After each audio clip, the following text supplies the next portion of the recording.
Assalamualaikum warahmatullahi wabarakatuh. A'udzu billahi minasyaitonir rajim. Bismillahirrahmanirrahim. Alhamdulillahi rabbil alamin wassalatu wassalamu ala asrafil anbiya'i wal mursalin wa ala alihi washabbihi ajmain amma ba'd. Marhaban ya Ramadan. Marhaban ya Ramadan. Marhaban ya Ramadan. Alhamdulillahirabbil alamin. Teman-teman sekalian, sungguh hari ini adalah hari yang sangat bahagia bagi kita semua. Dikarenakan esok hari insya Allah kita akan bersama-sama memasuki bulan yang sangat mulia. Bulan yang kita nantikan dari awal bulan Syawal sampai detik ini teman-teman sekalian. Dan tidak dipungkiri lagi kita semua pasti paham segala macam manfaat ataupun fadilah yang ada pada bulan Ramadan, teman-teman sekalian. Jadi teman-teman sekalian, di sini selain saya ingin memberikan spirit atau semangat kepada teman-teman sekalian untuk dapat kita melaksanakan segala aktivitas kita, terkhususnya ibadah kita dalam bulan Ramadan, kita harus melaksanakannya dengan sungguh-sungguh teman-teman sekalian. Selain itu juga saya di sini ingin juga mengingatkan kepada teman-teman sekalian gitu. Berhubung hari ini adalah bisa dibilang detik-detik kita atau persiapan kita untuk memasuki bulan Ramadan, teman-teman sekalian. Jadi di sini saya ingin mengingatkan kembali kepada teman-teman sekalian bahwasanya ya kita di sini, kita hidup ini ibaratkan jika dianalogikan teman-teman sekalian, kita ini seperti tumbuh-tumbuhan, seperti bunga ataupun seperti pepohonan yang menghasilkan buah yang sangat manis teman-teman sekalian. Akan tetapi teman-teman sekalian, yang pastinya di mana sebuah bunga akan memberikan bunga yang indah gitu kan. Sebuah pepohonan akan memberikan buah yang harum aromanya dan yang pastinya rasanya pun sangat manis teman-teman sekalian. Itu semua bukan hanya sekedar si tumbuhan tersebut tumbuh begitu saja, memberikan bunganya begitu saja. Memang realitanya demikian teman-teman sekalian. Akan tetapi teman-teman sekalian, yang dipastikan setiap bunga itu, setiap tumbuhan itu pasti dia memiliki haknya ataupun memiliki kewajiban yang diperlukannya agar dia bisa terus tumbuh, agar dia bisa terus menghasilkan bunga yang indah, menghasilkan buah yang manis, teman-teman sekalian. Itu semua dikarenakan setiap hari bunga ataupun tumbuhan-tumbuhan tersebut disiram dengan air, teman-teman sekalian. Dan yang pastinya air yang kita berikan kepada bunga tersebut adalah air yang baik, teman-teman sekalian. Bukan air keras atau air beralkohol gitu kan, kita siram ke tumbuh-tumbuhan kita gitu. Alhasil jika kita siram dengan minuman beralkohol, pasti teman-teman sekalian tidak disangkal lagi tumbuhan yang kita miliki akan mati atau akan istilahnya akan tiada, teman-teman sekalian. Kalau sudah tiada baru terasa. Jadi seperti itu teman-teman sekalian. Jangan sampailah ketiadaan tumbuhan ataupun pepohonan di sekitar kita menyebabkan diri kita menyesali ke depannya gitu. Mengapa kita melakukan hal yang sebodoh itu ataupun hal yang sepele, kita tidak menyirami, kita tidak memberikan nutrisi kepada tumbuhan-tumbuhan yang ada di sekitar kita, yang ada di halaman rumah kita, teman-teman sekalian. Jadi seperti yang saya katakan tadi, teman-teman sekalian, diibaratkan kita ada tumbuh-tumbuhan, sama halnya dengan diri kita, teman-teman sekalian. Kita juga punya hak, kita juga punya kewajiban agar diri kita ini hidup teman-teman sekalian, agar terkhususnya jiwa kita ini tumbuh subur teman-teman sekalian dan menghasilkan, kalau di tumbuhan dia adalah bunga ataupun buah-buahan, kalau di diri kita menghasilkan akhlak yang mulia, akhlak menurut suri tauladan baginda Nabi Muhammad sallallahu alaihi wasallam. Allahumma shalli wa sallim ala sayyidina Muhammad. Jadi teman-teman sekalian, jika tumbuh-tumbuhan disiram dengan air, di sini kita sebagai makhluknya Allah Subhanahu wa taala, hambanya yang beriman, kita memiliki hak, kita memiliki kewajiban, yaitu kita isi hari-hari kita, setiap hari kita dengan perintah-perintah yang wajib teman-teman sekalian. Yang pastinya perintah yang wajib adalah sholat wajib teman-teman sekalian.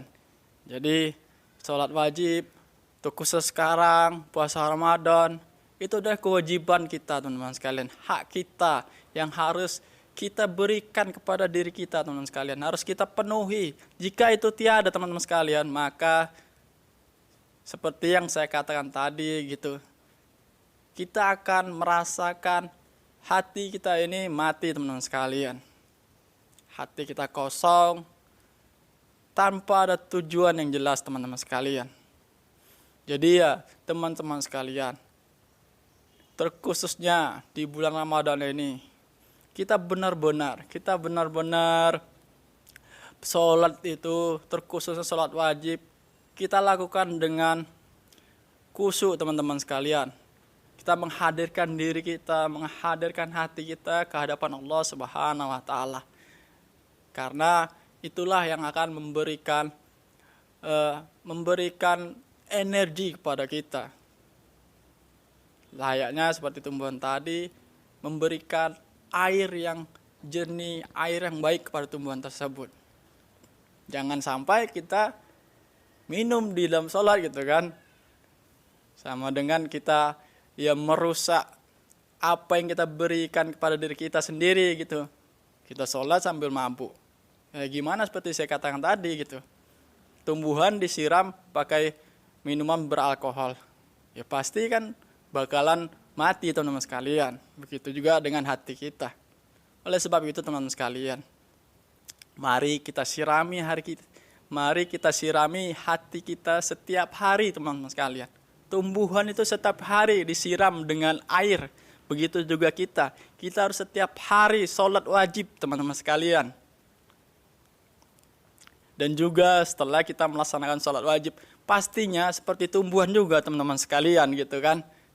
Tumbuhan, ketika kita ingin melihat tumbuhan tersebut, ingin mendapatkan contohnya bunga gitu kan, ingin menghasilkan bunga yang sangat indah, daun-daunnya yang sangat indah gitu kan. Begitu juga dengan pepohonan yang menghasilkan buah-buahan gitu, menghasilkan buah-buahan yang montok istilahnya bentuknya gitu kan.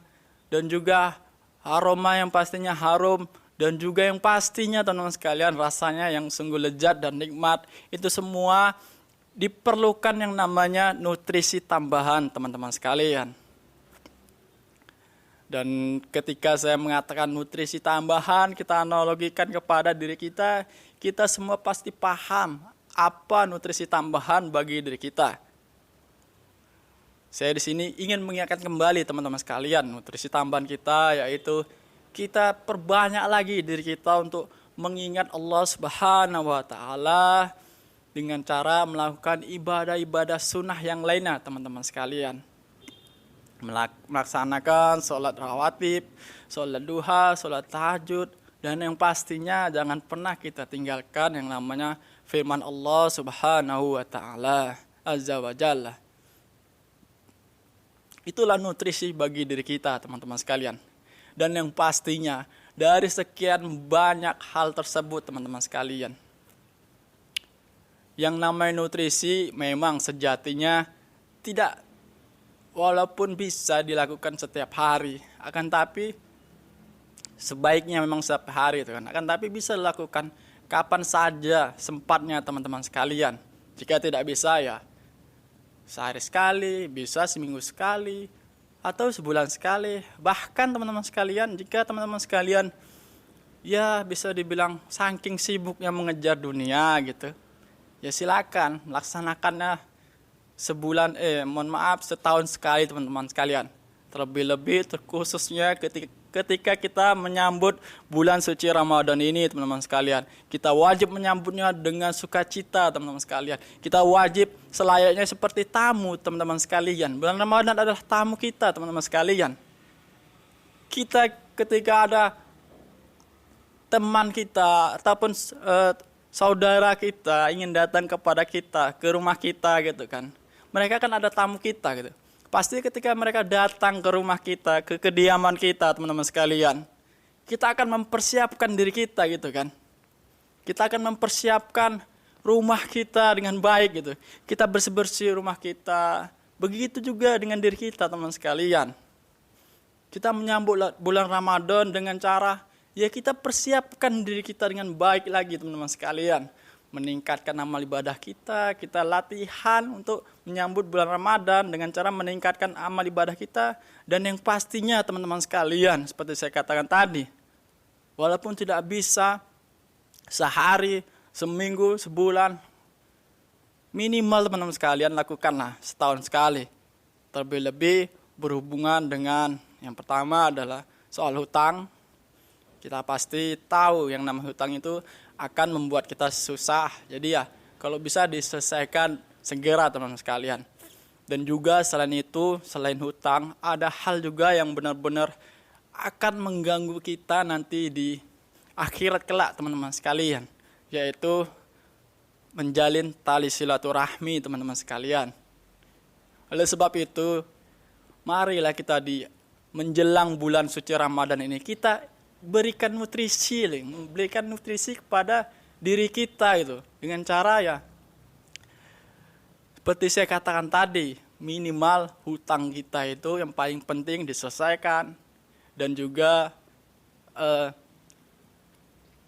kita menjalin silaturahmi, khususnya yang silaturahmi yang sudah terputus gitu, kita jalin kembali teman-teman sekalian. Jadi ya teman-teman sekalian, saya harapkan di sini kita semua dapat menyambut bulan suci Ramadan dengan sukacita. Kita persembahkan diri kita ini dengan sebaik mungkin untuk menyambut bulan Ramadan karena Allah Subhanahu wa taala, sangat memuliakan bulan ini teman-teman sekalian. Dan berhubungan dengan kata-kata mulia teman-teman sekalian. Kita sebagai umat akhir zaman sangat beruntung sekali teman-teman sekalian.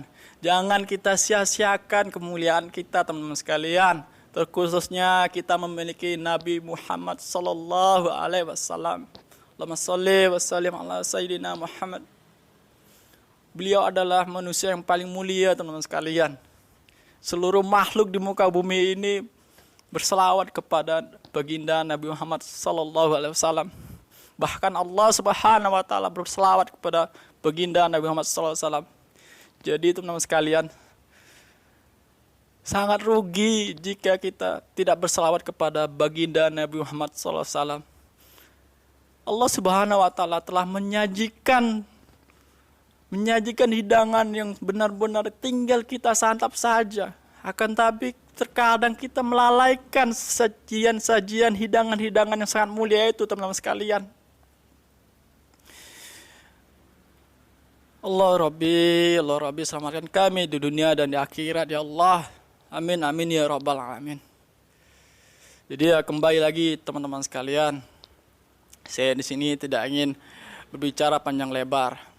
Karena tujuan dari awal saya yaitu ingin memotivasi teman-teman sekalian. Ingin mengingatkan kembali atas amal-amal yang seharusnya kita lakukan. Jadi teman-teman sekalian, ingat kita harus setiap hari menyirami diri kita dengan ibadah wajib dan berikanlah nutrisi kepada diri kita, hati kita, yaitu melakukan amalan-amalan sunnah. Dan paling penting hutang dan juga tali silaturahmi minimal di menyambut bulan suci Ramadan ini kita menyelesaikan semuanya teman-teman sekalian. Jadi ketika kita bisa di akhirat kelak teman-teman sekalian, di ayat suci Al-Quran Allah Subhanahu wa Ta'ala banyak berfirman teman-teman sekalian tentang nanti kita akan, ketika kita kesusahan, kita akan memanggil para pemimpin-pemimpin kita gitu kan, karena mereka lah kita seperti ini gitu. Akan tapi bagi orang beriman hal tersebut tidak dilakukannya. Mereka tidak memanggil para pemimpinnya, akan tapi mereka memanggil amal ibadahnya teman-teman sekalian. Khususnya amal ibadah bulan Ramadan ini, kita bersaksi kepada Allah Subhanahu wa Ta'ala, kita menyambutnya dengan sukacita, kita perbaiki diri kita karena Allah Subhanahu wa Ta'ala memuliakan bulan ini teman-teman sekalian. Di sana kita bisa memanggil bulan Ramadan, kita memanggil segala amal ibadah kita. Tidak penting itu pemimpin-pemimpin yang ada di atas kita, karena kita memiliki amal ibadah karena Allah Subhanahu wa Ta'ala. Dan juga yang pastinya dengan amal ibadah kita semua berharap. Kita semua berharap agar kita bisa disatukan oleh baginda Nabi Muhammad sallallahu alaihi wasallam. Ya Allah, ya Rabbi, Allahumma shalli wa sallim ala sayyidina Muhammad. Satukan kami di jannah-Mu ya Allah, jannah Firdaus, jannahnya Rasulullah sallallahu alaihi wasallam ya Allah. Kami ingin bersatu dengan Rasulullah, bukan karena kami ingin ke surga Firdaus ya Allah, bukan karena surgamu yang indah, kan tapi kami ingin bersatu di majelisnya baginda Nabi Muhammad SAW. Karena kenikmatan sejati adalah bisa bergabung dengan majelisnya baginda Nabi Muhammad SAW, dan juga yang pastinya bisa melihat dirimu ya Allah. Maka kabulkanlah ya Allah, amin amin ya rabbal alamin. Jadi ya teman-teman sekalian, mungkin itu sajalah yang ingin saya sampaikan. Kurang lebih saya minta maaf jika ada dalam video saya kali ini menyinggung perasaan teman-teman sekalian, ataupun dalam video-video saya sebelumnya dari awal saya membuat video sampai detik ini, saya memohon maaf kepada teman-teman sekalian dan kepada Allah Subhanahu wa Ta'ala saya mohon ampun. Jadi teman-teman sekalian, marhaban ya Ramadan, marhaban ya Ramadan, marhaban ya Ramadan. Kita lakukan yang terbaik dalam bulan suci Ramadan ini teman-teman sekalian. Dan jangan lupa kita selalu berdoa kepada Allah Subhanahu wa Ta'ala agar diberi kekuatan baik ilahi dan batin kita, agar kita bisa melaksanakan segala amal ibadah kita. Karena sungguhnya sejatinya tidak ada daya dan upaya kita melainkan atas izinnya. Tidak ada itu istilah aku bisa melakukan ini karena diriku sendiri. Nonsen teman-teman sekalian. Buktikanlah jika dirimu bisa melakukan sesuatu itu karena dirimu sendiri. Allah Maha menggenggam semuanya, menggenggam perasaan manusia di muka bumi ini, menggenggam alam semesta ini. Jangan berdalih kita karena kita mendapatkan itu. Nonsen. Kita kembali berdoa kepada Allah SWT untuk mendapatkan rahmatnya, terkhususnya mendapatkan maghfirahnya dan juga sibgohnya Allah Subhanahu wa Ta'ala agar hati kita menjadi tenang seperti tenangnya para penghuni surga Jannatun Naim. Itu saja yang ingin saya sampaikan. Saya akhiri dengan Assalamualaikum warahmatullahi wabarakatuh.